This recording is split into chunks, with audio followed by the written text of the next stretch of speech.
Welcome back to Weekend Smile. Hurricane Beryl has left many across the region devastated in a number of ways. And many of our fellow Jamaicans are asking what's next. Joining us this morning to offer some words of comfort is Reverend Paul Pinto. Hi, Rev. Good morning to you. How are you? Good morning. I'm well. Thanks for having me. I know that this is an extremely emotional time for a lot of persons. You know, we've had various or some different experiences, you know, with Hurricane Beryl. How can persons stay, you know, upbeat and just positive during this time? That's a tough question because if you have to be mindful that there are persons who just cannot think about being upbeat. There are persons who have lost property. There are persons who have lost, well, we don't hear about a lot of loss of lives. But if it's two, it's plenty. Yeah. Too many, yeah. And so there are grieving families. There are those persons who the hurricane has caught them with a house unprepared.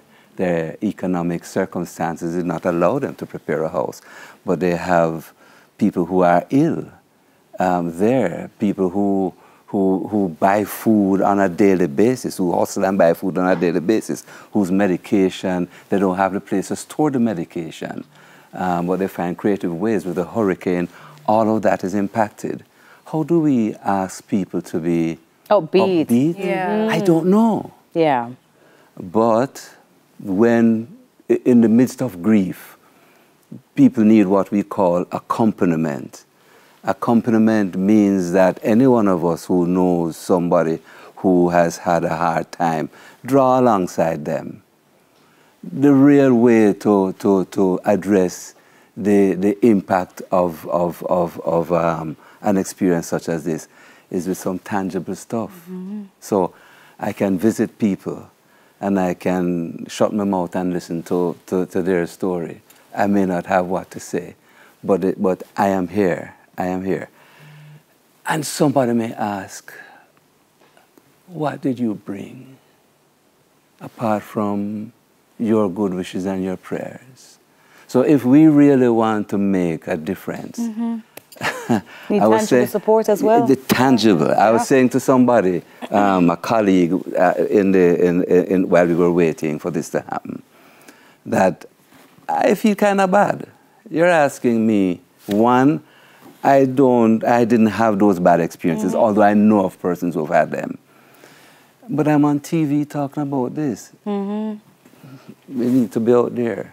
I think one of the things that is very important, Rev, at this time is perspective. And you mentioning that about having empathy, grace, and actually literally bodily supporting people, not just giving good wishes, but if you are in the position to do so, to help, to be a brother's keeper. And it doesn't have to be that we're coming with a new house. No, it could just be that whatever you can, it could be small items. It's just a matter of giving at this time is important. Just drive home for me the importance of that, of being your brother's keeper in a time like this when you may not be affected. So it is important not to just think for you it's business as usual and you can just turn a blind eye to the fact that there's devastation at another part of the island. There's a word that we often use, it's called leverage. Where do I find myself? Who do I know? What position am I in? Can I go to some persons to say, Debbie, I am going to Manchester to visit some people. They need 2 sheets of zinc. Can you give me 2 sheets of zinc? So that we leverage who we know to get some help for people who need help.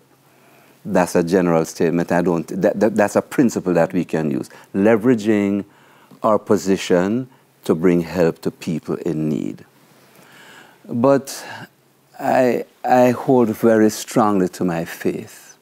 And I want to say to everybody, when it comes to hurricanes, for example, Psalm 46, the psalmist in his strength, in his attempts to understand the workings of nature and the workings of God, after he goes through what God does and what God says, he says, be still and know that I am God. Absolutely. Indeed, indeed. And how I interpret be still and know is stop. Stop trying to fathom this and accept this great mystery.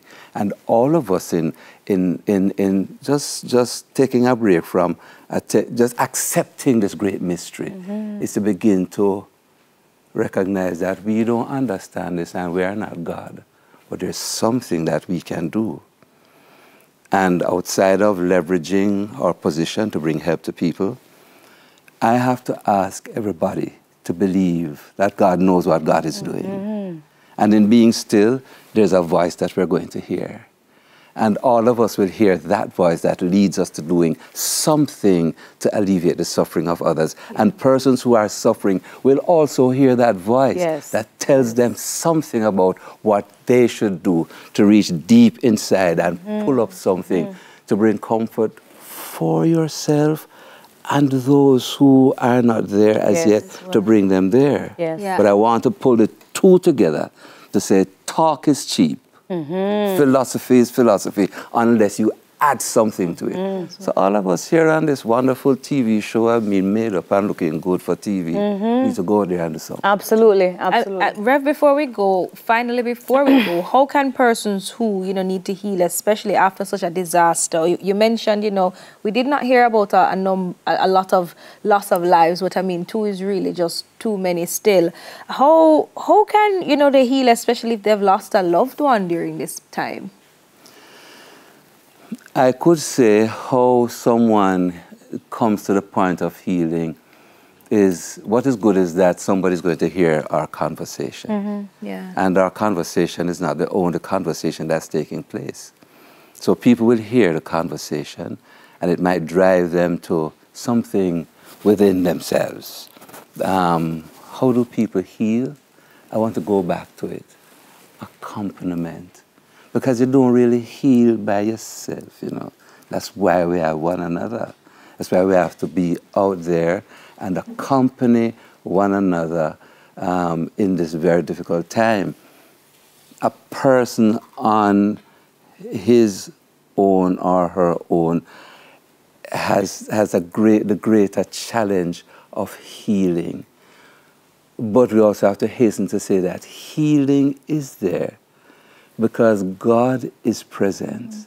God is our very present help in time of trouble.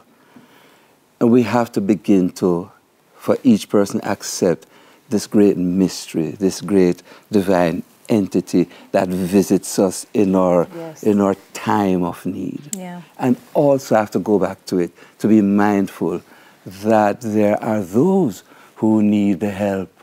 To remember that this great entity who is greater than you and greater than me, this great entity who we call God, and is indeed God, is present to heal you emotionally, to heal you mentally, to heal you physically, and it is all possible. For with God, nothing shall be impossible. Absolutely. But don't stop me there. We need to get out of this place and help some people. That's right. Rev, in your church, are you offering that assistance? Can people drop off things to your place as well for assistance to the parishes that have been devastated? Yes. Well, I am speaking for the United Church. I am suggesting that at any location, there are the regional offices, there are the churches. If you have anything to drop off, take it there. I don't know if it's all right to mention specifically the two churches with which I am associated. St. John's United Church in Hannahtown. And that's an area where you would walk through and think that everything is all right because the houses have not been devastated. But there are different sets of problems. Yes, that's true. And there are roofs that need fixing and from long time. And people have just not been able to do it. Drop off some stuff there. At the church, there are other churches in the area, St. Anne's, the Mississippi Mission, and people will be willing to help. There's Webster United Church in Kingston on Halfway Tree Road. There's Meadowbrook, Kingsgate, and they're not. Just take it there. There's United Church office on Carlton Crescent, next door to the Webster Church. Just take it there, and you can trust the church to distribute the goods its work in the appropriately. Thank you so much. We have Yes. to go. My joy, my Unfortunately, pleasure. we're out Thank of you time. very Yes. much. Thank you so much for sharing with us this morning. Good perspective. Thank you so much for that, Reverend Paul Pinto. More to come right here on Weekend Smile right after the break. Stay with us.